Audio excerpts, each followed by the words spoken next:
Rabu dini hari 26 November 2025, sekitar pukul 3 pagi, angin badai memecah kesunyian Aceh Tamiang. Angin menghantam rumah-rumah dan pepohonan, listrik padam, dan beberapa ruas jalan di Tualangkat, serta lintas Sumatera tertutup reruntuhan pohon tumbang. Tak lama kemudian hujan turun, bukan sekadar deras tetapi seperti langit membuka pintu airnya. Hujan itu telah berlangsung sejak Selasa dan tak kunjung berhenti hingga siang hari Rabu. Warga panik, banyak yang mengungsi ke rumah kerabat berharap air berhenti naik. Namun menjelang malam justru musibah semakin dekat. Sekitar pukul 21 air mulai memasuki kampung dalam tempat kami tinggal. Warga terkejut karena sepanjang ingatan mereka wilayah ini tidak pernah terendam. Bahkan pada bencana banjir besar sekalipun, ketika air baru sebatas betis kami melihat sesuatu yang ganjil. Arusnya deras bukan genangan, tetapi air yang datang dari sungai di gunung. Tanda bahwa ini bukan banjir biasa tapi banjir bandang. Tak sampai 1 jam kemudian, air menerobos masuk ke dalam rumah. Kami segera naik ke lantai 2 bersama keluarga paman. Kami tidak membawa banyak barang, sekadar pakaian, obat, dan sedikit makanan. Kami mengira air akan berhenti di lutut, atau mungkin di pinggang, tapi takdir berkehendak lain. Listrik padam total. Dalam gelap gulita, air terus naik hingga 1,5 meter. Pada Kamis pagi, kami turun dengan hati-hati untuk menyelamatkan apapun yang bisa. Sedikit makanan, kompor, gas kecil, sesuatu untuk bertahan hidup. Sinyal ponsel timbul tenggelam lalu hilang sepenuhnya. Kami terputus dari dunia. Arus air semakin liar. Di depan rumah kami melihat beberapa narapidana yang dilepas dari lapas berjalan pelan dalam air setinggi leher. Mereka hanya mencari tempat berteduh.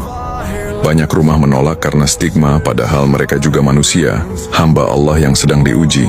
Namun masih ada hati baik. Beberapa toko yang memiliki lantai 2 menerima mereka. Sekitar pukul 10 pagi kami menyaksikan rumah-rumah dihantam arus seperti mainan kertas. Alfamart di depan rumah kami roboh, dinding belakangnya jebol, dan seluruh isi tokonya hanyut terbawa air. Makanan itu tersangkut di pagar dan atap rumah warga. Seakan Allah mengirimkan rezeki dari arah yang tak disangka. Remaja-remaja nekat berenang di atas arus besar demi mengumpulkan makanan dan membagikannya kepada warga lain yang kelaparan. Tidak ada batas siapa kaya, siapa miskin, siapa berstatus, apa semua sama. Bertahan hidup. Menjelang asar air mencapai sekitar 3 meter. Tidak ada satupun yang berani turun. Kami hanya bisa menatap gelap air itu, berharap malaikat datang membawa pertolongan.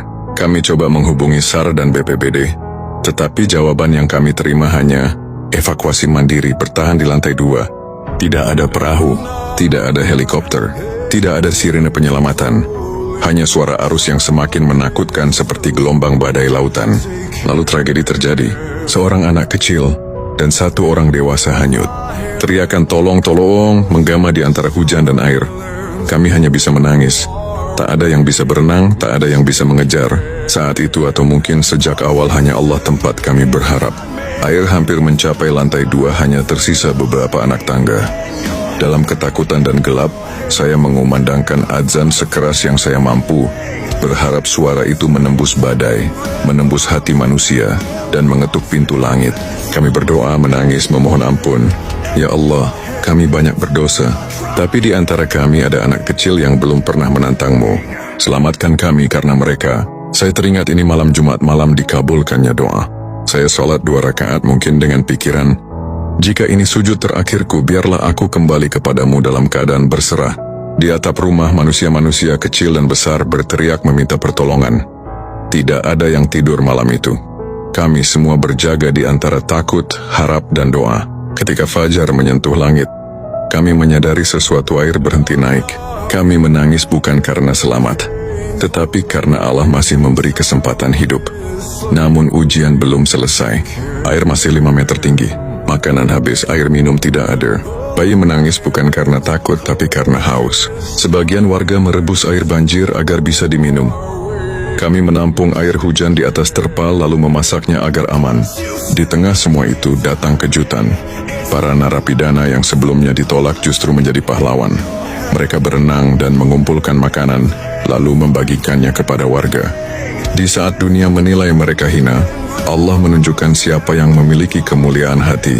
Air baru benar-benar surut perlahan mulai Jumat hingga Ahad pagi, 30 November 2025. Begitu air menyisakan tanah, orang-orang turun mencari makanan, pakaian, gas, apa saja yang tersisa dari rumah yang porak-poranda. Kami saling bertemu, saling bertanya, "Kamu selamat? Keluargamu bagaimana?"